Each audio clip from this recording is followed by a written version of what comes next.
혹시 포탄을 타고 달나라까지 날아갔다거나 아니면 늪에 빠졌는데 자기 머리카락을 잡아당겨서 쑥 빠져나왔다는 그런 남자 이야기 들어보셨어요? 네, 바로 허풍의 대명사가 된 뮌히하우젠 남작 이야기죠. 그러네요. 이 기상천외하고 황당한 이야기보다 사실 더 놀라운 게 있어요. 바로 이 책이 대체 어떻게 세상에 나오게 됐는지 그 뒤에 숨겨진 진짜 이야기입니다. 이 책 정말 유명하죠? 얼마나 유명하냐면 뮌히하우젠 증후군이라는 의학용어까지 만들어낼 정도였으니까요. 그런데 참 아이러니한 게 뭐냐면요. 우리가 다 아는 걸리버나 로빈son 크루소와는 달리 이렇게나 유명한 이야기의 진짜 작가가 누구인지는 수십 년 동안이나 아무도 몰랐다는 거예요. 정말 미스테리였죠. 모두가 남작의 이름은 알았지만 그 남작을 만들어낸 진짜 창조주가 누구인지는 철저히 베일에 쌓여 있었던 겁니다. 자, 그렇다면 이 황당무계한 이야기는 대체 어디서 어떻게 튀어나온 걸까요? 이걸 제대로 이해하려면요. 먼저 뮌히하우젠 남작이 등장하기 전에 문학의 세계가 어떤 모습이었는지를 좀 살펴볼 필요가 있습니다. 그래야 이 이야기가 당시 얼마나 파격적이고 혁명적이었는지 그 느낌이 확 오거든요. 그 당시에 말이죠. 상상 속의 어떤 장소를 여행하는 이야기, 이런 장르에는 크게 세 가지 흐름이 있었어요. 첫 번째는 토머스 모어의 유토피아처럼 아주 철학적인 이야기. 이상적인 사회란 과연 뭘까? 정의란 무엇인가? 이런 깊은 질문을 던지는 거죠. 현실에는 없는 완벽한 나라를 보여주면서 우리가 사는 이 세상을 돌아보게 만드는 그런 종류의 책들이었습니다. 그리고 두 번째는 데니얼 디포의 로빈슨 크루소처럼 교훈을 주는 이야기. 역경을 이겨내면서 우리는 어떻게 살아야 하는가를 보여주는 거죠. 무인도에 떨어진 한 남자가 살아남는 이야기를 통해서 근면, 성실, 그리고 신앙 같은 가치를 강조하는 그런 이야기였어요. 마지막 세 번째는 조나선 스위프트의 걸리버 여행기처럼 아주 날카로운 풍자로 가득 찬 이야기였습니다. 거인국, 소인국 이런 데를 여행하면서 당시 정치나 인간 사회가 얼마나 어리석은지를 신랄하게 비꼬는 거죠. 그런데 뮌히하우젠 남작은 이 모든 틀을 그냥 와장창 깨부수고 나타난 겁니다. 여기에는 어떤 심오한 철학도 없고요. 교훈도 없어요. 심지어 날카로운 사회 풍자 같은 것도 없어요. 오직 얼마나 더 황당할 수 있는가, 얼마나 더 기가 막힌 거짓말을 할 수 있는가, 이것 하나만을 위해서 존재하는 완전히 새로운 장르를 탄생시킨 거예요. 이 기묘한 책은요, 처음부터 지금 우리가 아는 그런 모습이 아니었어요. 진짜 작가는 까맣게 모르는 사이에 이야기가 막 덧붙여지고 제목이 제멋대로 바뀌고 심지어는 이 책이 쓰인 의도마저 완전히 뒤바뀌는 정말 기이한 여정을 거치게 됩니다. 그리고 이 과정은 진짜 작가가 누구인지에 대한 미스터리를 더욱더 깊은 안개 속으로 밀어넣어 버렸죠. 자, 한번 상상해보세요. 여러분이 어떤 짧은 이야기를 하나 썼는데 이게 불과 8년 만에 다른 사람들 손에 의해서 막 살이 붙고 내용이 늘어나요. 심지어 당대 최고의 베스트셀러였던 걸리버 여행기의 인기에 묻어가려고 그 후속편인 척 되살아난 걸리버라는 짝퉁 제목까지 달고 팔려나가는 겁니다. 여기서 끝이 아니에요.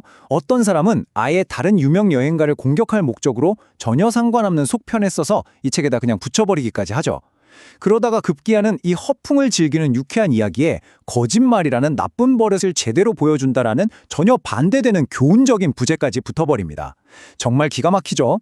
책이 마치 살아있는 생물처럼 제멋대로 자라나고 변질된 이 혼란 속에서 대체 이 아이의 진짜 아버지가 누구인지는 아무도 알 수 없게 되어버린 겁니다. 이렇게 뒤죽박죽이 된 출판의 역사, 그 끝에는 결국 문학 역사상 가장 끈질기고 유명한 질문 하나가 남게 됩니다. 대체 이 모든 소동을 시작한 최초의 작가는 누구였을까요? 이야기는 마치 한 편의 추리소설처럼 흘러갑니다. 용의선상은 계속해서 넓어졌고요. 사람들은 저마다 아주 그럴듯한 이유를 대면서 범인은 이 사람이다 라고 지목했죠. 수많은 엉터리 이론들이 신문 지면을 화려하게 장식했습니다. 용의자는 정말 다양했습니다. 어떤 사람들은 독일의 명문 괴팅갱 대학에 다니던 아주 똑똑한 학생들이 자신들의 재치를 뽐내려고 장난삼아 쓴 거라고 믿었고요. 또 다른 사람들은 아프리카 탐험가였던 제임스 브루스라는 사람의 여행기가 너무 과장이 심하니까 그걸 공격하려고 어떤 익명의 풍자가가 쓴 거라고 주장하기도 했어요. 하지만요, 수십 년 동안 대중들의 마음을 가장 강력하게 사로잡았던 가장 유력한 용의자는 따로 있었습니다. 바로 독일의 국민 시인이자 이 책을 독일어로 번역해서 엄청난 성공을 거뒀던 고트프리트 아우구스트 뷰르거였죠. 많은 사람들이 그가 단순히 번역만 한 게 아니라 바로 이 사람이야말로 이 이야기의 진짜 창조주라고 굳게 믿었습니다. 하지만 이 길고 긴 미스터리를 푼 건 날카로운 통찰력을 가진 문학 탐정이 아니었습니다. 진실은요, 전혀 다른 의도를 가졌던 한 남자의 실수, 정말 예상치 못했던 우연에 의해서 세상에 드러나게 됩니다. 사건은 정말 아이러니한 방식으로 해결돼요. 한 전기작가가 자기가 존경하던 위대한 시인이 고작 돈 때문에 저런 저급한 글이나 썼다는 오명을 뒤집어 쓰는 걸 막으려고 애쓰다가 그만 진짜 범인의 이름을 온 세상에 폭로해버린 겁니다. 이 전기작가 라인하르트의 목표는 딱 하나였어요. 우리 위대한 뷰르거 시인님은 원작자가 아니라 그저 훌륭한 번역가일 뿐이다 라고 외치는 거였죠. 자신의 영웅을 변호하기 위한 이 필사적인 노력이, 그런데 오히려 수십 년간 꽁꽁 숨겨져 있던 진짜 작가를 스포트라이트 아래로 확 끌어내는 결과를 낳고 말았던 겁니다. 라인하르트의 폭로는 딱 한 문장이었어요. 원작의 진짜 저자는 바로 그 평판 나쁜 천재 루돌프 에리히 라스페라는 것. 이 이름 하나가 딱 등장하자마자 수십 년간의 온갖 추측은 끝이 났고 마침내 미스터리의 마지막 페이지가 덮였습니다. 하지만 사람들은 곧 알게 됐죠. 평판 나쁜 천재라는 이 별명이 결코 과장이 아니었다는 사실을요. 루돌프 에리히 라스페, 그 이름이 수면 위로 떠오르자 그동안은 의미를 알 수 없었던 모든 단서들이 있잖아요. 그게 마치 자석처럼 한 곳으로 착착 이끌려와서 완벽한 그림 하나를 완성했습니다. 흩어져 있던 모든 조각들이 그의 범행을, 아니 그의 저작을 가리키고 있었던 거죠. 모든 증거가 바로 라스페를 범인으로 지목했습니다. 자, 들어보세요. 첫째, 그는 책이 처음 출판된 1785년에 조국 독일에서 도망쳐 나와 런던에 살고 있었습니다. 시간과 장소가 완벽하게 일치하죠? 이게 바로 수단입니다. 둘째, 그는 실제 뮤니아어즌 남작의 허풍 섞인 이야기를 바로 옆에서 직접 들었던 개인적으로 아는 사이였습니다. 이야기의 원천에 접근할 수 있는 기회가 있었던 거죠. 그리고 마지막으로 가장 결정적인 동기, 그는 조국에서 귀족의 아주 비싼 골동품 컬렉션을 훔친 죄로 수배되어 도망친 신세였고요. 파산 직전의 상태로 정말 절박하게 돈이 필요했습니다. 수단, 기회, 동기, 모든 것이 이렇게 완벽하게 딱 맞아떨어졌던 겁니다. 이렇게 대체 누가 썼는가라는 문학사적 미스터리는 해결되었습니다. 저자는 루돌프 에리히 라스페였어요. 하지만 여러분, 이게 이야기의 끝이 아니었습니다. 오히려 이건 훨씬 더 크고 훨씬 더 충격적인 한 남자의 인생 이야기, 그 거대한 서막을 여는 열쇠에 불과했습니다. 한때는 존경받는 학자였지만 대담한 사기꾼이 되었고 희대의 거짓말쟁이면서 동시에 문학의 전설을 창조한 남자, 이 루돌프 에리히 라스페라는 인물, 대체 어떤 사람이었을까요? 그의 실제 삶은요, 뮤니하우젠 남작의 그 어떤 허풍보다도 더 믿기 힘든 반전으로 가득 차 있습니다. 우리의 진짜 모험은 바로 지금부터 시작입니다. 여러분, 혹시 역사상 가장 위대한 허풍선이 들어보셨나요? 바로 뮤니하우젠 남작인데요. 이 남작이 풀어놓는 모험담이라는 게 하나같이 너무 황당하고 기가 막혀서 도저히 사실이라고는 믿기 어려울 정도입니다. 그런데 더 재미있는 건 정작 남작 본인은 아주 진지한 얼굴고 이 모든 게 자기가 직접 겪은 실화라고 주장한다는 거죠. 바로 이 믿을 수 없는 이야기와 너무나도 당당한 태도 사이의 간극에서 오는 묘한 매력, 지금부터 저와 함께 남작의 놀라운 여정을 따라가 보시죠. 자, 오늘은 남작의 이야기 중에서도 가장 초반부 모험들을 따라가 볼 건데요. 모든 전설의 시작이었던 실론으로 떠난 첫 항해부터 시작해서요. 아주 추운 러시아에서의 이야기, 그리고 정말 누구도 흉내낼 수 없을 것 같은 그만의 기상천외한 사냥 기술까지 차근차근 한번 음미해 보겠습니다. 네, 첫 번째 이야기입니다. 실론으로의 첫 항해. 부제를 보니까 폭풍이 기묘한 효과를 낳고 포식자들이 제짝을 만나는 것이라고 되어 있네요. 남작은 자신이 아직 완전한 어른이 되기 전, 그러니까 소년과 청년의 경계에 서 있던 시절의 이야기부터 시작합니다. 세상을 보고 싶은 강한 열망에 이끌려 사촌을 따라 머나먼 섬 실론으로 항해를 떠났던 바로 그때의 일이죠. 남작은 자기 이야기를 이렇게 시작합니다. 제가 남자도 소년도 아닌 그 중간 어디쯤이었을 때 라고요. 그러니까 막 호기심이 폭발하던 그런 나이였던 거죠. 세상이 너무 궁금해서 좀이 쑤시는데 부모님은 당연히 걱정이 되니까 말리셨겠죠. 그런데 다행히도 이 마음을 알아주는 사촌이 있어서 부모님을 설득해 첫 모험의 허락을 받아내줍니다. 바로 이렇게 그의 전설이 시작된 겁니다. 자, 이 항해가 평범하지 않을 거라는 신호탄은 바로 이 거대한 폭풍이었어요. 이게 그냥 폭풍이 아니에요. 우리가 상상하는 그런 수준을 뛰어넘습니다. 어마어마한 바람이 불어서 섬에 있는 거대한 나무들을 글쎄 뿌리째 뽑아버린 거예요. 그리고는 마치 깃털처럼 가볍게 하늘로 뛰어 올리는데 그 높이가 무려 5마일 상공이었다고 합니다. 근데 더 신기한 건 그 다음이에요. 폭풍이 거짓말처럼 딱 멎으니까 공중에 떠있던 그 수많은 나무들이 신기하게도 원래 자기들이 있던 자리에 정확히 수직으로 꽂혀서 다시 뿌리를 내렸다는 겁니다. 정말 믿을 수 없는 이야기죠? 그런데 이 기적 같은 일 와중에 딱 하나 예외가 있었습니다. 바로 가장 큰 나무 한 그루였는데요. 이 나무는 제자리로 돌아오지 못하고 수평으로 떨어졌어요. 왜냐? 마침 그 나무 위에서 한 노부부가 오이를 따고 있었거든요. 그런데 이게 또 기가 막힌 우연을 만들어냅니다. 하필 그 나무가 떨어진 곳이 그 섬의 아주 탐욕스럽고 잔인한 폭군 바로 위였던 거예요. 주민들을 쥐어짜고 굶주리게 만들던 그 폭군이 나무에 깔려 어이없게 죽어버린 거죠. 주민들 입장에서는 정말 하늘이 도운 거 아니겠어요? 그래서 이 오이 따던 노부부를 자신들의 새로운 지도자로 추대했다고 합니다. 참, 남작의 세계에서는 폭풍 하나도 이렇게 세상을 바꾸네요. 자, 이렇게 우여곡절 끝에 실론섬에 도착한 남작. 이번에는 사냥을 나갔다가 정말 일생일대의 위기를 맞이하게 됩니다. 그야말로 사면초가 앞으로도 뒤로도 옆으로도 어디로도 갈 수 없는 완벽한 막다른 길에 갇히게 된 거죠. 사냥 일행하고 잠시 떨어져서 커다란 물가를 걷고 있었는데 등 뒤에서 뭔가 부스럭거리는 소리가 들리는 거예요. 쎄한 느낌의 뒤를 딱 돌아봤더니 아니나 다를까 거대한 사자 한 마리가 금방이라도 덮칠 기세로 조용히 다가오고 있었던 겁니다. 그 눈빛, 상상만 해도 등골이 오싹하죠.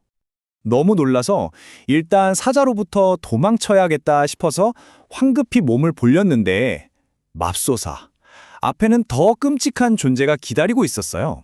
강물에서 스르륵 기어나온 집채만한 악어가 마치 거대한 동굴 같은 입을 쩍 벌리고 자기를 기다리고 있었던 거죠.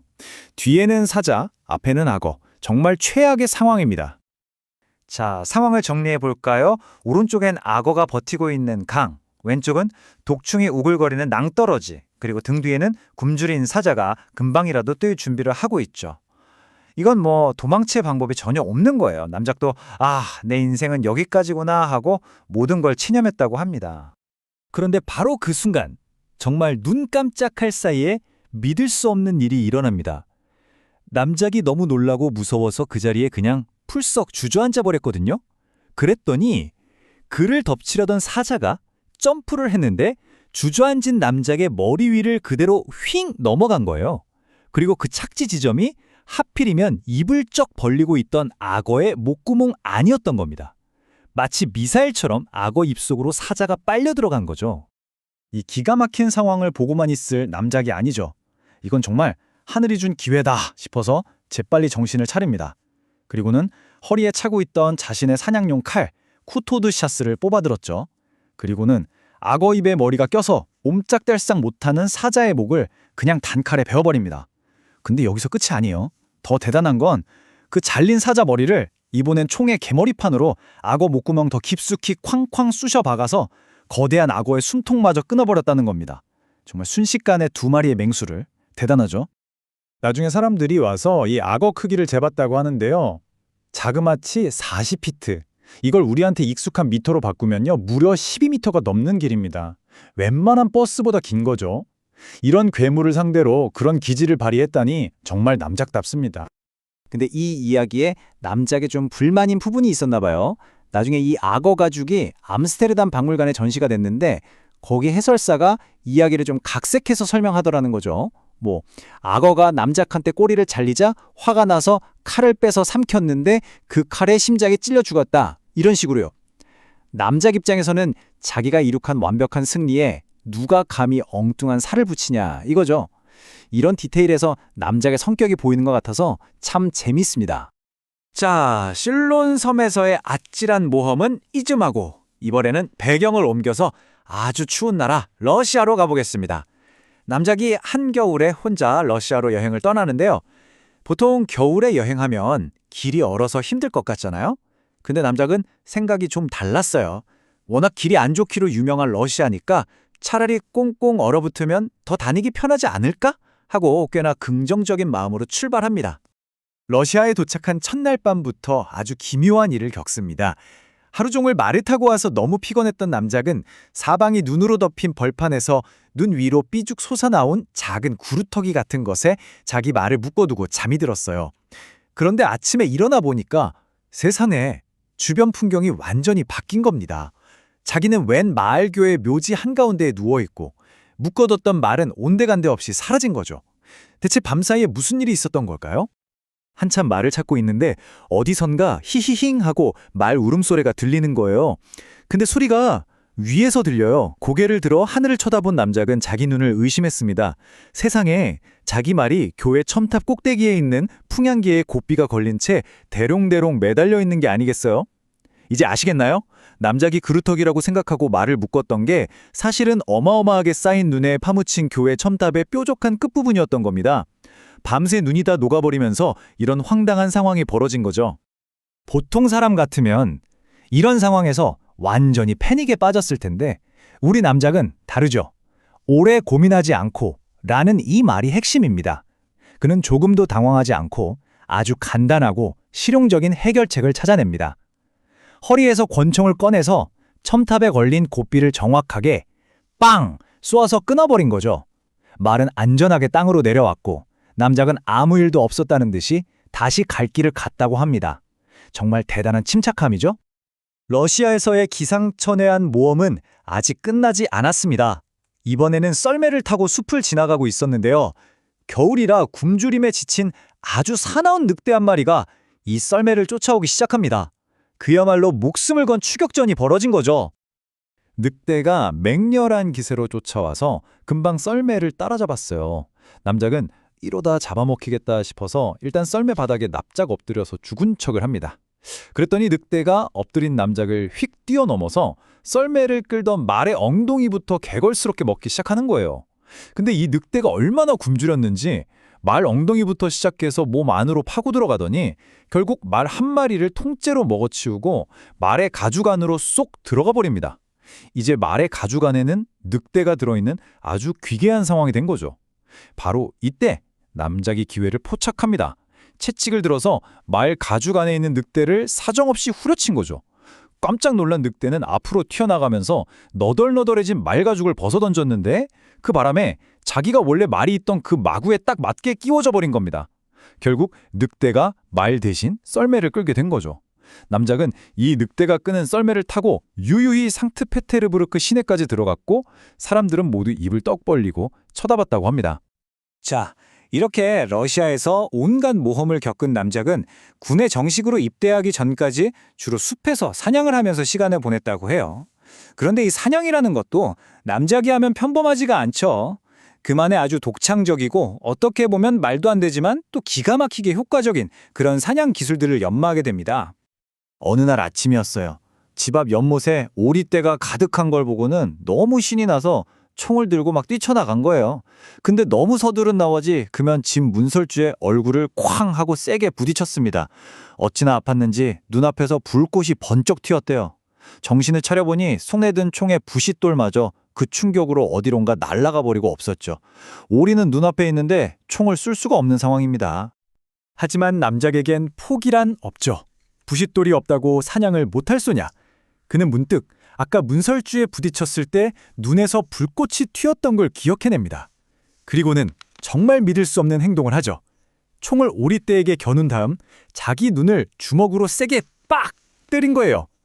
그랬더니 정말로 눈에서 튄 불꽃이 총의 화약 접시에 옮겨 붙었고 총이 발사된 겁니다. 결과는요, 단 한 발로 오리를 50쌍, 그러니까 100마리를 잡았다고 합니다. 정말 상상력의 한계가 어디까지인지 궁금해지네요. 남작의 기발한 사냥법은 이게 다가 아니에요. 예를 들어 여우를 잡을 땐 귀한 모피에 총알 구멍이 나는 게 아까워서 총알 대신 못을 장전해서 쐈다고 해요. 그래서 여우 꼬리만 나무에 딱 박아놓고는 도망 못 가는 여우를 채찍으로 때려서 가죽만 쏙 벗겨냈다고 합니다. 또 눈먼 어미돼지가 새끼 돼지 꼬리를 물고 따라다니는 걸 보고는 그 꼬리를 총으로 쏴서 끊어버린 다음 자기가 그 꼬리를 접고 어미돼지를 집까지 끌고 오기도 했고요. 사나운 멧돼지가 달려들 땐 나무 뒤로 살짝 피해서 멧돼지 어금니가 나무에 박히게 한 다음 돌멩이로 어금니를 두들겨서 갈고리 모양으로 구부려 꼼짝 못하게 만들기도 했죠. 정말 하나하나가 재치와 상상력의 결정체라고 할 수 있겠네요. 자, 오늘 들려드린 이야기들 어떠셨나요? 폭풍이 나무를 다시 심고 늑대가 썰매를 끌고 심지어 내 눈에서 튄 불꽃으로 사냥을 하는 이 모든 게 뮌니하우젠 남작의 세계에서는 아주 당연한 일상입니다. 그런데 중요한 건 오늘 우리가 살펴본 건 남작의 수많은 모험 중에서도 아주 초반부에 불과하다는 사실이죠. 과연 이 허풍선이 남작은 앞으로 또 얼마나 더 기상천외하고 믿을 수 없는 이야기들을 우리에게 들려주게 될까요? 그의 다음 모험이 벌써부터 기다려집니다. 자, 다시 한번 뮌니하우젠 남작의 이야기 속으로 들어가 볼까요? 끝없이 펼쳐진 바다, 바로 북아메리카로 향하는 망망대해 한가운데입니다. 18세기 최고의 이야기꾼, 우리 남작의 기상천외한 모험이 바로 여기서 다시 시작되죠. 루돌프 에레히라 스페이 책 속에서 남작은 정말이지 듣는 사람의 혼을 쏙 빼놓는 그 특유의 화법으로 자신의 놀라운 경험담을 풀어내는데요. 자, 그의 다음 허풍, 아니 모험 속으로 함께 빠져보시죠. 남작이 북아메리카로 가던 중에 겪었던 엄청난 충격에 대해서 이렇게 말합니다. 특히 제 머리는 위장 속으로 꾹 눌려 들어가서요. 몇 달 동안이나 그 상태로 있다가 겨우 제자리로 돌아왔습니다. 잠깐만요. 지금 뭐라고 했죠? 머리가 위장 속으로 들어갔다고요? 아니 도대체 거대한 영국 군함 위에서 무슨 일이 벌어졌길래 사람 머리가 뱃속으로 쑥 들어가는 이런 말도 안 되는 상황이 펼쳐진 걸까요? 이 기이하면서도 웃음이 터져나오는 한 문장이 앞으로 펼쳐질 정말 믿기 힘든 사건들의 시작을 알리는 신호탄에 불과합니다. 우리 남작의 해양 모험은 크게 두 가지 사건으로 나눌 수 있습니다. 하나는 고래와의 조우, 그리고 다른 하나는 거대한 물고기와의 만남이죠. 근데 여기서 진짜 흥미로운 점은 이 두 사건의 성격이 완전히 다르다는 거예요. 북대서양에서는 말 그대로 외부에서 덮쳐오는 거대한 위협 앞에서 수동적으로 생존해야 하는 상황이었어요. 어쩔 수 없이 버텨내야 했던 거죠. 하지만 지중해에서는 정반대입니다. 물고기 뱃속이라는 내부의 감옥에 갇힌 상태에서 아주 적극적으로 탈출을 시도하거든요. 이 결정적인 차이점을 머릿속에 딱 넣어두시고 먼저 고래 이야기부터 한번 들어보시죠. 사건의 전말은 이렇습니다. 남작이 탄 배가 글쎄 잠자고 있던 고래를 그냥 거대한 바위인 줄 알고 그대로 들이받아 버린 겁니다. 상상이나 가세요. 그 엄청난 충격에 돛대는 우지끈 갈라지고 뱃머리는 박살나고 배의 방향을 잡는 키는 산산요각이 나버렸습니다. 아수라장이죠. 심지어 한선원은 그 충격으로 무려 14km나 허공으로 휙 날아갔다지 뭡니까. 그런데 더 놀라운 건 기적적으로 바로 그 순간 지나가던 갈매기 꼬리를 붙잡아서 목숨을 건졌다는 겁니다. 이게 끝이 아니에요. 잠에서 깬 고래가 얼마나 화가 났겠어요. 분노에 차서 배에 닻을 덥석 물고는 미친 듯이 배를 끌고 가기 시작하는데 그 거리가 무려 300km에 달했어요. 정말 공포의 질주였죠. 그리고 몇 달 뒤에 바로 그 닻이 혀에 깊숙이 박힌 채로 죽은 고래가 발견됩니다. 정말 끔찍한 대혼란 그 자체였죠. 고래가 미친 듯이 날뛰는 동안 배에는 거대한 구멍이 뻥 뚫리고 말았습니다. 이제 배는 침몰 직전에 위기에 처한 거죠. 아무리 펌프로 물을 퍼내도 어림도 없는 상황이었어요. 바로 그 절체절명의 순간 우리의 남작에게 기가 막힌 생각이 떠오릅니다. 위기에 강한 네덜란드 혈통을 물려받았다고 스스로 자랑하는 그는 조금의 주저도 없이 자신의 몸으로 그 구멍을 막아버립니다. 네, 맞습니다. 바로 남작의 엉덩이 덕분에 배와 모든 선원이 목숨을 구할 수 있었던 겁니다. 그야말로 가장 시기적절하고 운 좋은 생각이었죠. 자, 이제 남작이 바다 생물 옆에서 고생하는 게 아니라 아예 그 안으로 직접 들어가서 겪게 되는 이야기로 넘어가 보겠습니다. 이름하여 소화기 속 대모험, 지중해의 거대한 괴물 뱃속에서 벌어진 이야기입니다. 물고기 뱃속에서 대체 어떻게 탈출할 수 있을까요? 남작의 방법을 들어보면 터무니없으면서도 은근히 체계적입니다. 자, 첫 번째, 마르세유 근처에서 유유자적 목욕을 즐기다가 거대한 물고기에게 꿀꺽 삼켜집니다. 두 번째, 정신을 차려보니 따뜻하고 아늑하지만 한 치 앞도 보이지 않는 어둠 속에 갇힌 상황을 파악하죠. 세 번째, 일단 뱃속에서 대굴대굴 구르기 같은 장난을 쳐서 물고기를 좀 괴롭혀봅니다. 근데 별 소용이 없자 네 번째, 비장의 무기를 꺼내듭니다. 바로 격렬한 혼파이프 춤을 추기 시작하는 거죠. 이게 제대로 먹혔던 모양이에요. 5번째, 물고기가 고통에 겨워 울부짖으며 수면 위로 솟구칠 때까지 절대 춤을 멈추지 않습니다. 그리고 마지막 6번째, 마침 지나가던 이탈리아 배에 구조되기만 하면 탈출 성공! 활기찬 춤사위 하나로 자유를 쟁취한 셈입니다. 정말 대단하죠? 여러분, 한번 상상해보세요. 당신이 이탈리아 선원이라고 칩시다. 방금 어마어마하게 큰 물고기를 잡아서 이제 배를 갈라보려고 하는데 갑자기 그 안에서 사람 목소리가 들려오는 거예요. 이봐요, 나 좀 꺼내주시오. 선원들은 그 자리에서 얼어붙었겠죠? 그리고 잠시 후 멀쩡한 신사 한 명이 물고기 뱃속에서 유유히 걸어 나옵니다. 그 충격적인 광경에 선원들은 입을 떡 벌린 채 그저 멍하니 서 있을 수밖에 없었을 겁니다. 자, 남자계의 모험 무대는 이제 오스만 제국으로 옮겨갑니다. 콘스탄티노플과 이집트에서 그의 활약은 말 그대로 새로운 차원으로 하늘 위로 날아오릅니다. 콘스탄티노플 상공에 정체불명의 이상한 구체가 나타납니다. 우리의 남작이 이걸 그냥 지나칠 리가 없죠. 가장 긴 사냥총을 꺼내들어 정확히 명중시킵니다. 그러자 찢어진 기구에서 아주 우아한 금빛 마차가 툭 떨어지고 남작은 바다에 빠진 프랑스 철학자 한 명을 구해내죠. 그런데 이 철학자의 이야기가 더 기가 막힙니다. 자기가 일주일 넘게 구름 위에서 길을 잃고 헤맸는데 글쎄 배가 고파서 태양열로 양을 통째로 구워 먹으면서 버텼다는 겁니다. 영국 코널에서부터 시작된 그야말로 상상 초월의 여정이었죠. 이번에는 이집트 카이로에서 비밀 임무를 마치고 돌아오던 길이었습니다. 남작은 이렇게 회상합니다. 닷새째 되는 날 해가 뜰 무렵 제 배가 처음에는 그냥 관목덤불인 줄 알았던 것에 얽히고 말았습니다. 이 어딘가 불길한 문장은 또 다른 기이하고도 황당한 고립사건의 시작을 알리고 있었죠. 알고 보니까 나일강이 매년 봄람하잖아요. 그 엄청난 홍수 때문에 배가 무려 18m 상공으로 둥실 떠올라서 거대한 아몬드 나무 꼭대기에 떡하니 걸려버린 겁니다. 이게 무슨 일입니까? 남작과 선원들은 그 나무 꼭대기에서 꼬박 6주, 날짜로는 42일 동안이나 갇혀서 나무에 열린 아몬드만 먹으며 버텨야 했습니다. 정말이지 하늘 위에서 겪은 뜻밖의 장기 체류였죠. 다음 이야기로 넘어가서 남작의 수많은 업적 중에서도 가장 눈부신 군사적 활약을 한번 보시죠. 바로 지브롤터 대공성전에서 단 한 명의 힘으로 전세를 완전히 뒤집어 버린 이야기입니다. 자, 숫자 2입니다. 이게 뭘 의미할까요? 바로 남작의 완벽한 조준 덕분에 허공에서 정면으로 충돌한 스페인군 포탄 하나와 영국군 포탄 하나, 바로 그 두 발을 의미합니다. 말 그대로 날아오는 포탄을 포탄으로 맞춰 떨어뜨린 거죠. 다음 숫자는 17입니다. 이건 난작이 튕겨낸 적의 포판이 되려 아군 진영으로 돌아가면서 희생된 병사의 수입니다. 가장 먼저 포수의 머리가 날아갔고 그 뒤로 16명이 더 쓰러졌다고 하죠. 남작의 단 한 발이 만들어낸 끔찍하면서도 정말 효과적인 결과였습니다. 그리고 300 이상. 남작의 활약은 여기서 그치지 않습니다. 그는 혼자서 야간 임무에 나서서 300문이 넘는 적의 대포를 모조리 해체해서는 하나씩 바다에 던져버립니다. 하룻밤 사이에 단 한 사람이 해냈다고는 도저히 믿을 수 없는 엄청난 일이죠. 그리고 이건 그야말로 장관입니다. 남작은 대포를 던지고 남은 포가들, 즉 포의 받침대들을 지브롤터 바위만큼이나 높게 쌓아 올린 뒤에 거대한 모닥불을 피워버립니다. 이 압도적인 광경에 공포에 질린 적장 아르투아 백작은 그 길로 파리까지 도망쳤다고 하니 그 위력이 어땠을지 짐작이 가시죠?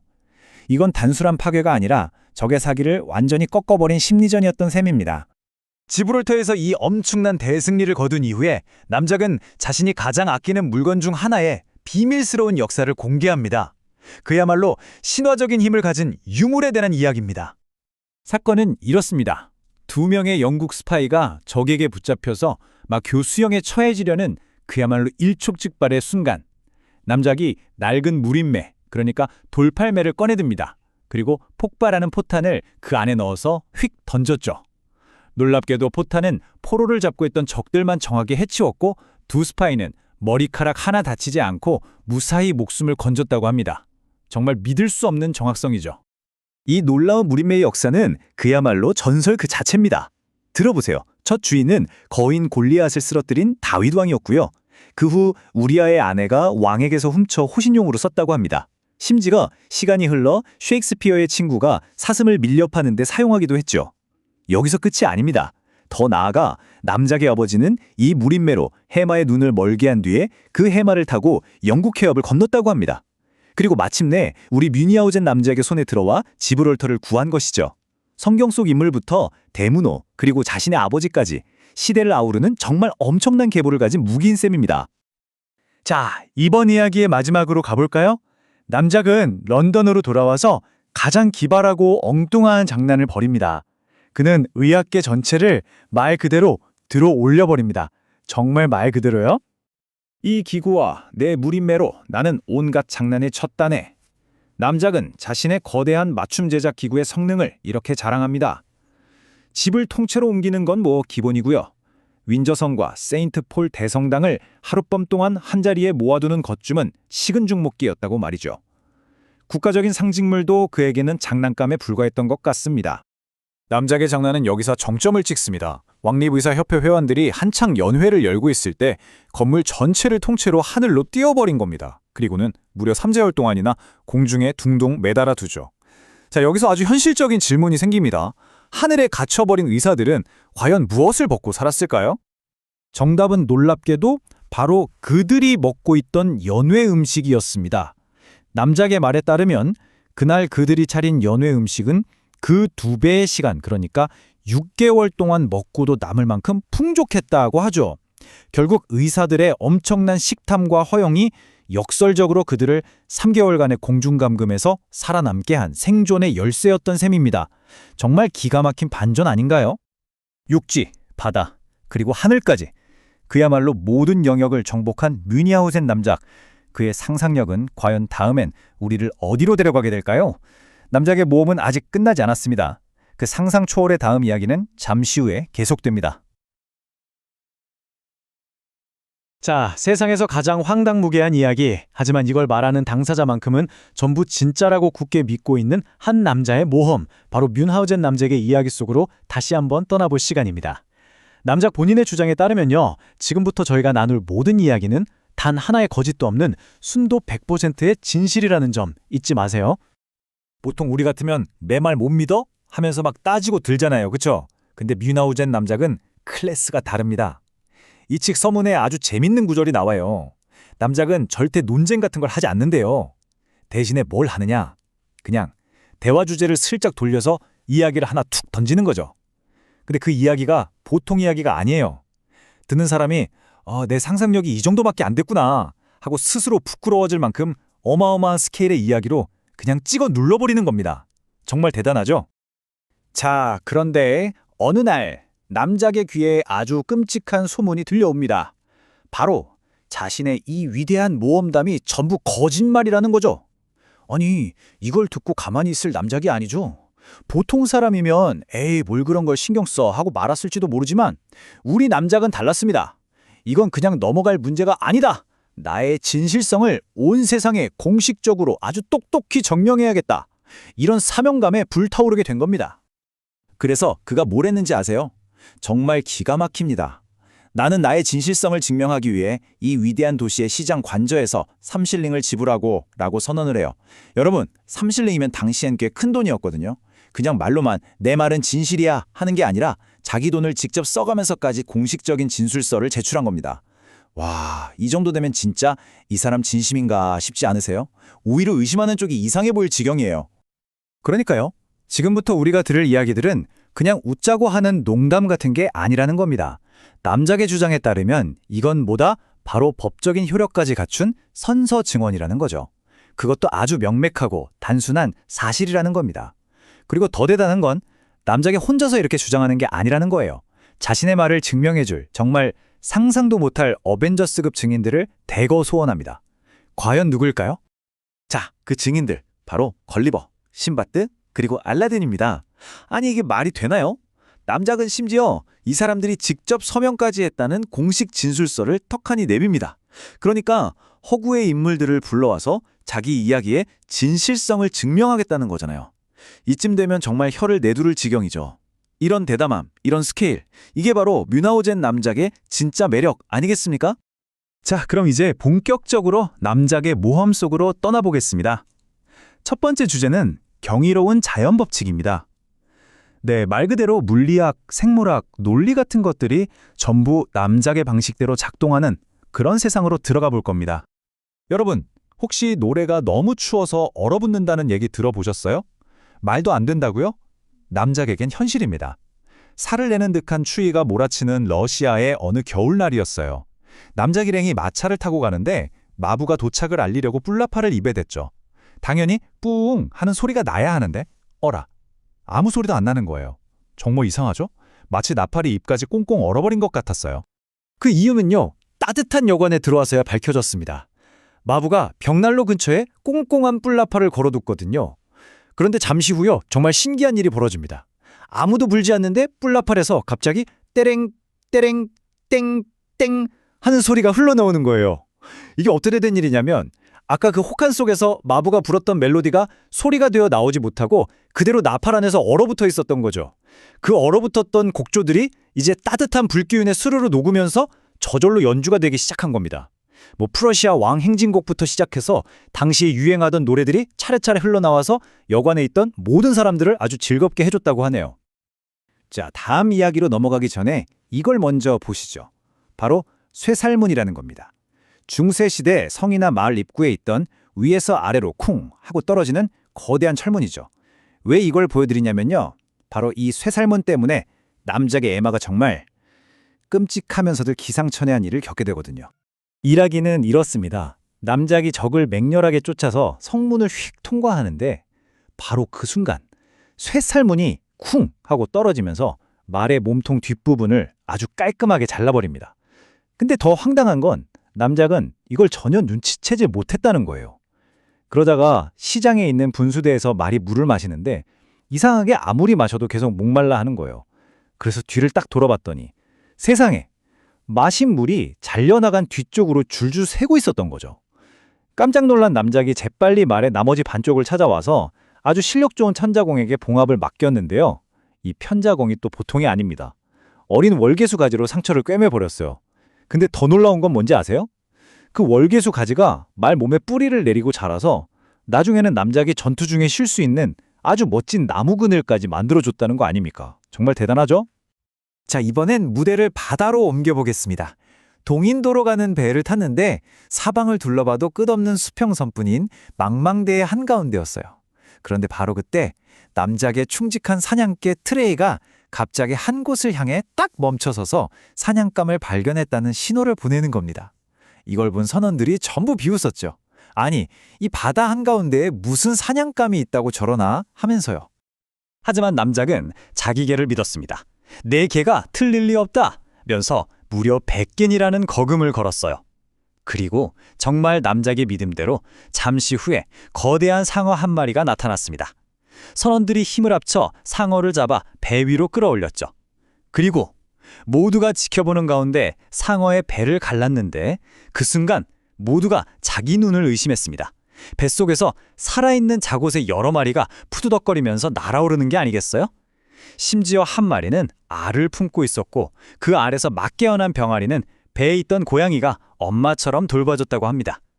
결국 남작은 내기에서 이겼고 그날 저녁 메뉴는 아주 신선한 자곳의 요리가 되었다고 하네요. 네, 이제부터는 남작의 그야말로 상상을 초월하는 사냥 기술에 대해 알아볼 텐데요. 그의 사냥에는 독창성과 순발력 그리고 약간의 불가능이 어떻게 성공을 만들어내는지가 아주 잘 드러납니다. 남작의 사냥법은 그 스케일부터가 다릅니다. 한 번은 사냥을 나갔다가 총알이 똑 떨어진 거예요. 그래서 어떻게 했냐? 주머니에 있던 체리 씨앗을 총에 넣고는 아주 위풍당당한 수사슴의 이마에 탕 쐈습니다. 사슴은 그냥 잠시 휘청하더니 숲속으로 사라졌죠. 그리고 한 1, 2년쯤 지났을까요? 남작이 같은 숲에서 정말 믿을 수 없는 광경을 봅니다. 바로 뿔 사이에서 3m짜리 체리나무가 자라고 있는 사슴을 발견한 거죠. 네, 몇 년 전 자기가 쐈던 바로 그 사슴이었습니다. 남작은 이번엔 제대로 사냥에 성공했고 덕분에 맛있는 사슴고기와 함께 스테이크에 곁들일 신선한 체리 소스까지 한 방에 해결했습니다. 이게 바로 남작식 장기 투자 사냥법이라고 할 수 있겠네요. 이번엔 곰과의 사투입니다.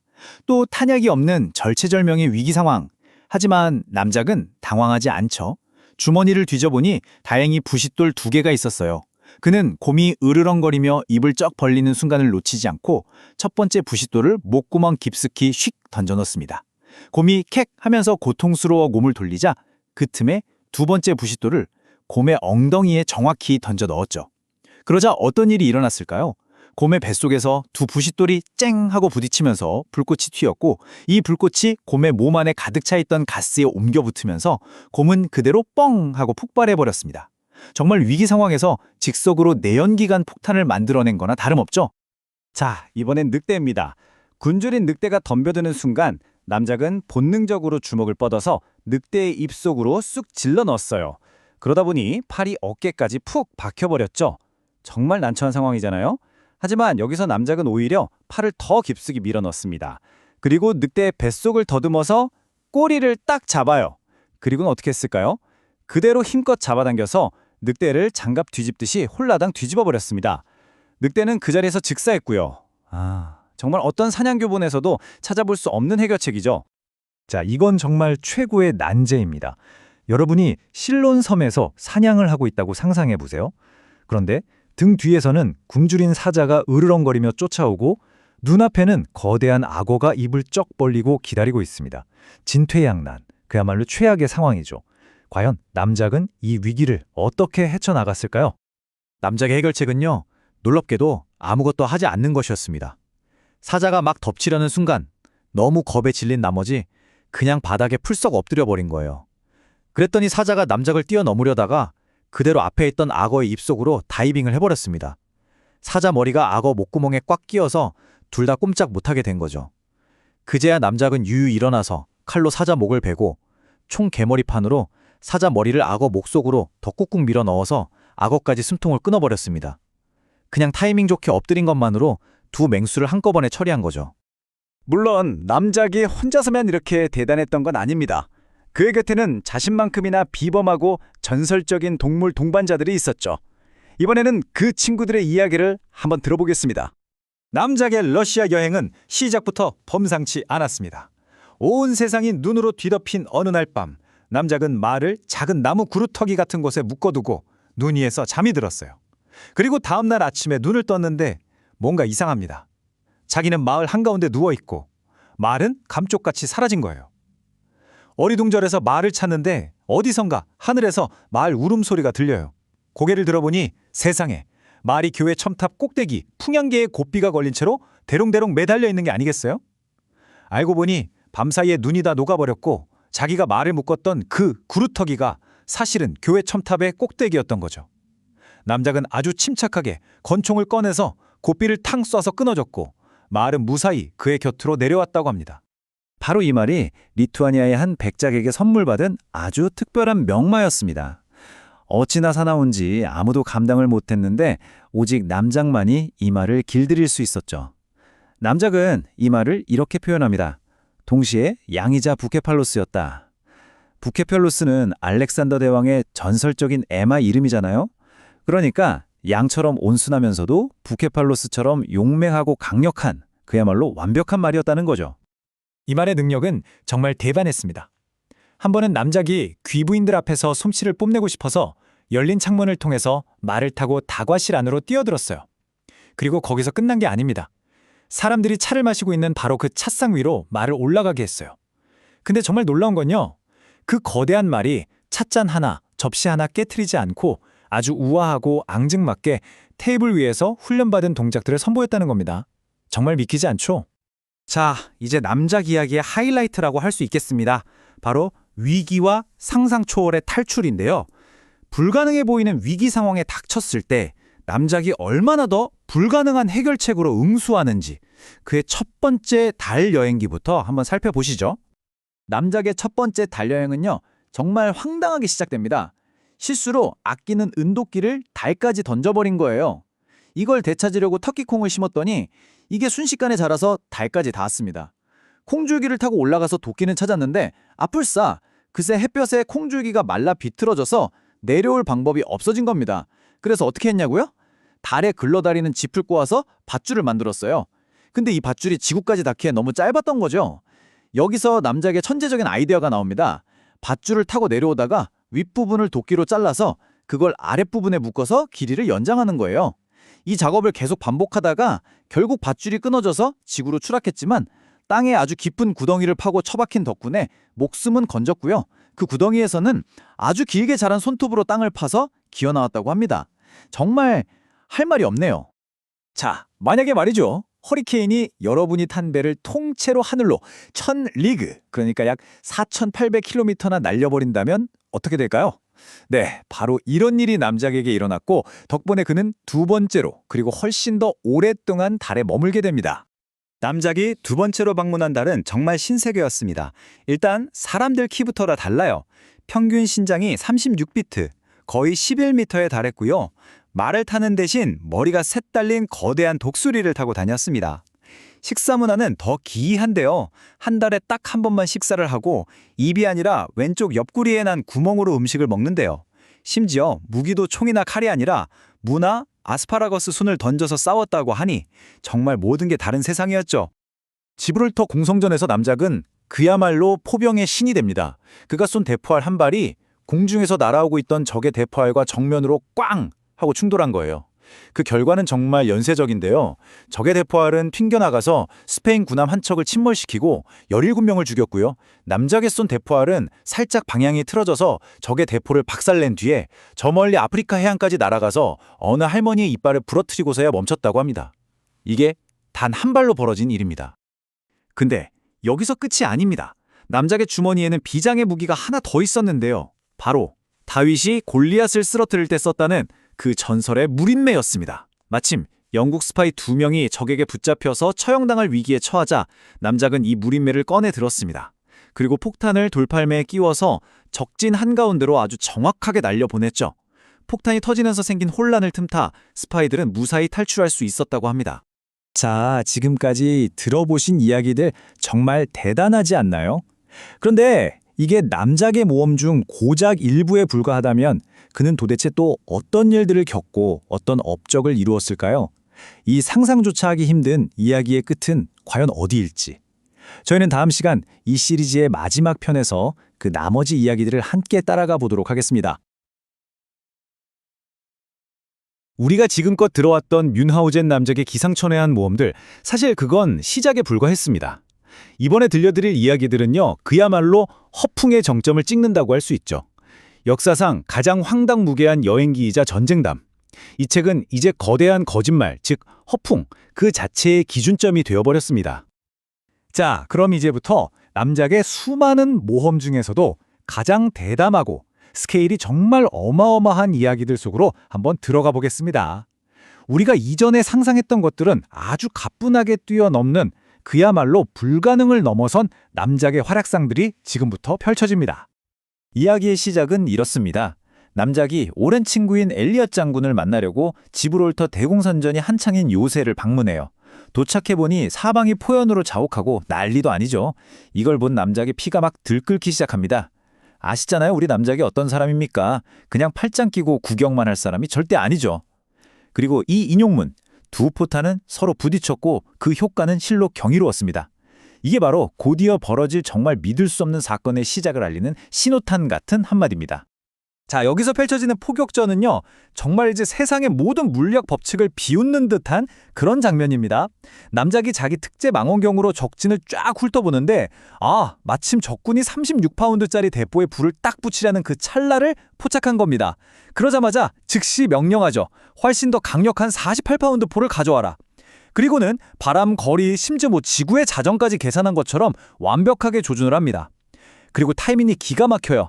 적 포수가 심지에 불을 대는 바로 그 찰나, 정말 0.1초의 오차도 없이 발사 명령을 내립니다. 잠시 후에 어떻게 됐을까요? 육중한 쇠공 2개가 허공에서 만나서 정말 믿을 수 없는 힘으로 꽝 하고 충돌합니다. 그 결과는요, 상상을 초월해요.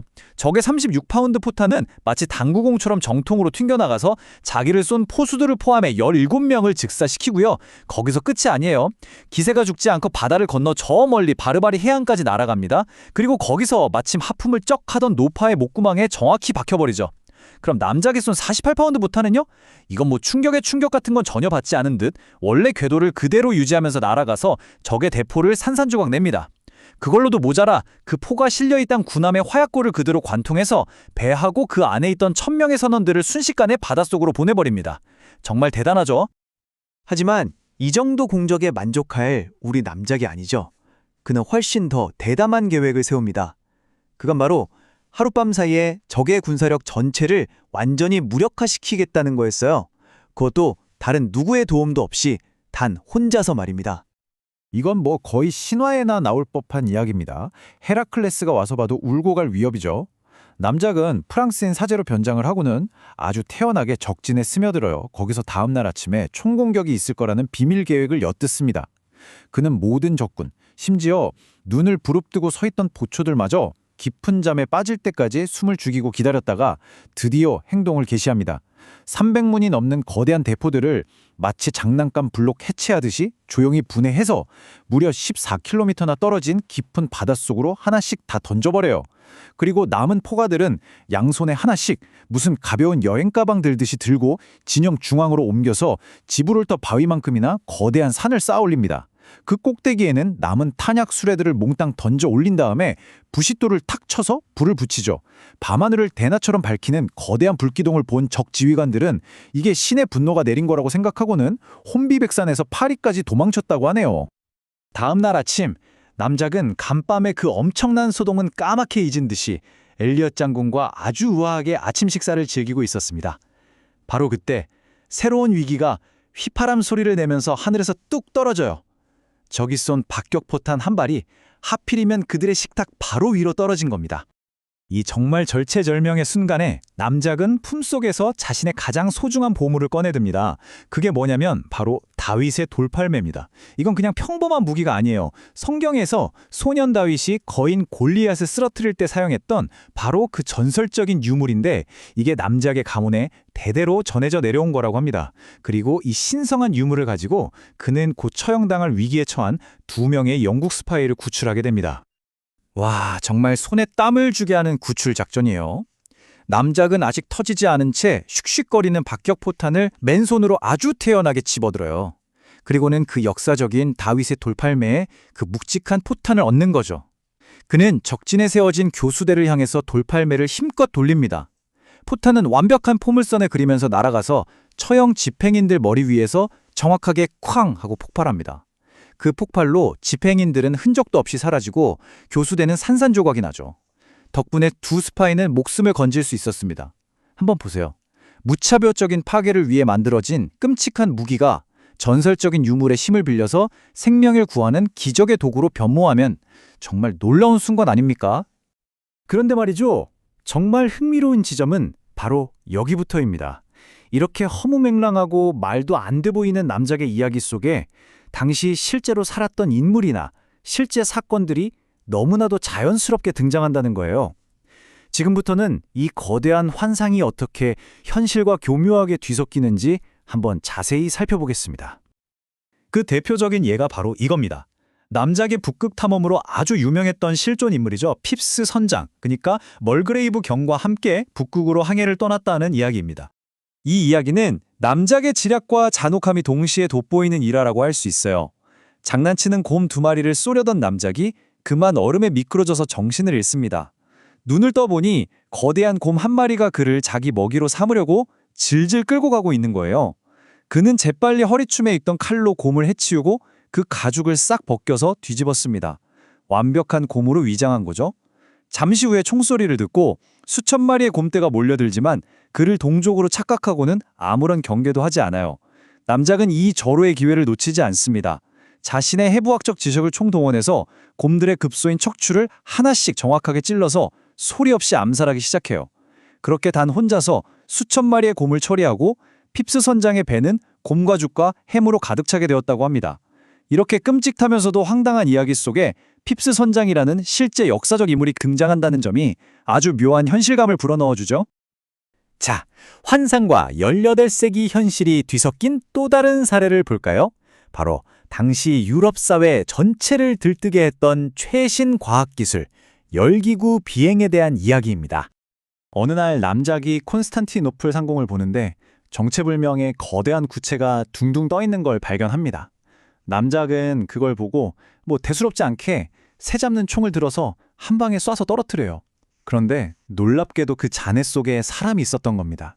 알고 보니 영국 커널에서 이륙했다가 바람 때문에 길을 잃어서 며칠 동안이나 하늘을 떠돌던 프랑스인 비행사였던 거죠. 이 비행사는 남작 덕분에 심판의 날까지 하늘과 땅 사이에 매달려 있을 뻔한 운명에서 벗어날 수 있다고 말합니다. 이처럼 당시 대중의 폭발적인 관심사였던 열기구가 남작의 모험담에 아주 자연스럽게 녹아들어 있는 걸 볼 수 있습니다. 자, 이제 우리는 아주 중요한 지점에 도달했습니다. 실존 인물에다가 당대의 최신 기술까지 등장하면서 점점 더 풍자적이고 시사적으로 변해가는 이 이야기들. 과연 이게 어디서 온 걸까요? 그 진짜 근원을 한번 추적해 볼 시간입니다. 여기서 우리는 아주 근본적인 질문 하나를 던져봐야 합니다. 우리가 지금까지 들어온 이 모든 기상천외하고 때로는 현실을 교묘하게 비트는 이야기들이 정말로 단 한 사람의 머릿속에서 나온 창작물일까요? 바로 여기에 결정적인 단서가 있습니다. 이 책의 제7판 서문에 보면 정말 놀라운 고백이 적혀 있거든요. 추가된 이야기들은 원저자가 아니라 다른 펜, 그러니까 다른 작가에 의해서 쓰였다는 겁니다. 이게 뭘 의미할까요? 이 책이 한 사람의 고정된 창작물이 아니라는 거죠. 상업적인 성공을 위해서 여러 사람의 손을 거치면서 끊임없이 확장되고 변모해온, 말하자면 살아있는 텍스트였다는 사실을 말해주는 겁니다. 이 연대표를 보시면 이 책이 얼마나 드라마틱하게 변해왔는지 그냥 한눈에 깍 들어오실 거예요. 1785년에 처음 세상에 나왔을 때는요, 남작의 러시아 모험담만 담은 49페이지짜리 아주 얇은 소책자에 불과했어요. 그런데 출판사 키어슬리가 판권을 사들인 후에 익명의 작가를 고용해서 내용을 대폭 늘리고 사파까지 넣어서 대사란한 걸리버라는 제목으로 출간하면서 그야말로 대박을 터뜨립니다. 근데 여기서 멈추지 않아요. 1792년에는 훨씬 더 노골적인 풍자로 가득한 속편이 따로 나왔고요. 1793년에는 이 모든 걸 하나로 합친 완전판이 나오게 된 거죠. 다시 말해서 이 책은 한 개인의 소소한 유머집에서 시작해서 여러 사람의 손을 거치면서 시대상을 반영하는 거대하고 복합적인 풍자문학으로 성장한 겁니다. 여러 작가들이 참여했다는 놀라운 사실을 알았으니 이제 그럼 그들이 추구한 내용이 구체적으로 무엇을 겨냥하고 있었는지, 그 풍자의 칼날이 향했던 못이 어디였는지 자세히 들여다보겠습니다. 윈하우젠이라는 이 캐릭터는 당대의 유명 이사들을 조롱하는데 아주 완벽한 도구였어요. 예를 들어 볼까요? 터키에서 거대한 대포를 쏜 경험을 자기 회고록에 엄청 자랑스럽게 썼던 프랑스 장교 드 토트 남작이 있었습니다. 그러자 책 속의 윈하우젠은 한술 더 떠서 그 대포를 어깨에 메고 해협을 헤엄쳐 건너는 식으로 그의 허평을 비웃어버리죠. 또 다른 예로 나일강 탐험기에서 아비시니아인들이 날고기를 먹는다든가 하는 당시로서는 믿기 힘든 주장을 펼쳤던 탐험가 제임스 브루스가 있었어요. 이 사람에게는 아예 속편 전체를 겸허하게 바친다고 하면서 그의 여행가다운 허풍을 대놓고 조롱합니다. 1780년대 유럽을 휩쓸었던 열기구 열풍 역시 마찬가지였어요.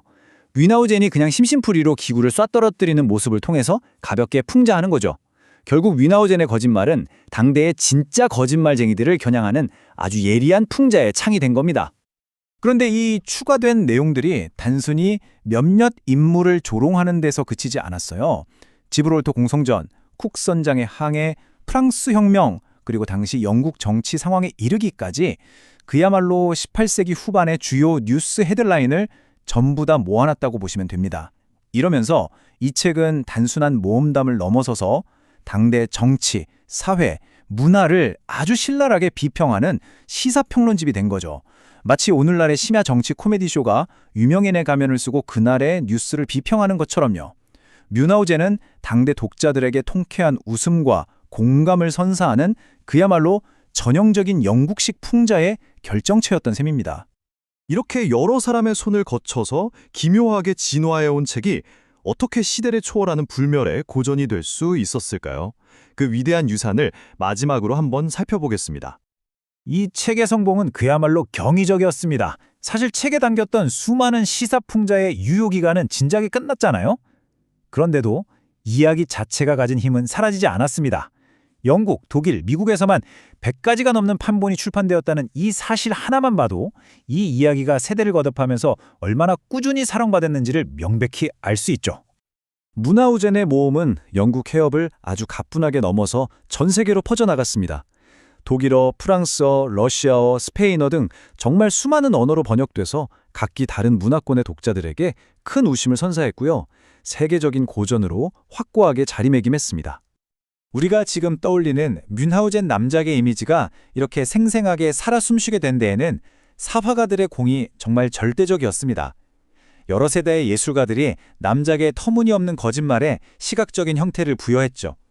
그 중에서도 특히 1862년에 프랑스의 위대한 화가 귀스타브 도레가 그린 그 환상적이고 정교한 판화들은 뮌하우젠의 세계를 보여주는 결정적인 이미지로 남아서 책의 유산을 완성하는 데 가장 큰 기여를 했습니다. 한번 생각해보세요. 그냥 가벼운 농담 몇 개 모아놓은 작은 책자에서 시작했잖아요. 그랬던 게 한 시대를 날카롭게 꼬집는 퉁자극이 되고 결국에는 시간을 뛰어넘는 세계문학의 한 페이지로 자리 잡은 이 기묘하고도 위대한 책의 여정, 정말 신기하지 않나요? 도대체 어떻게 이렇게 말도 안 되는 거짓말들이 세대를 넘어서 사람들에게 가장 순수하고 진짜 즐거움을 주는 그런 고전이 될 수 있었을까요? 글쎄요, 아마 그 답은 현실의 모든 제약을 뛰어넘어서 자유롭게 상상하고 유쾌하게 웃을 수 있게 해주는 이야기 그 자체가 가진 불멸의 힘에 있지 않을까 싶습니다.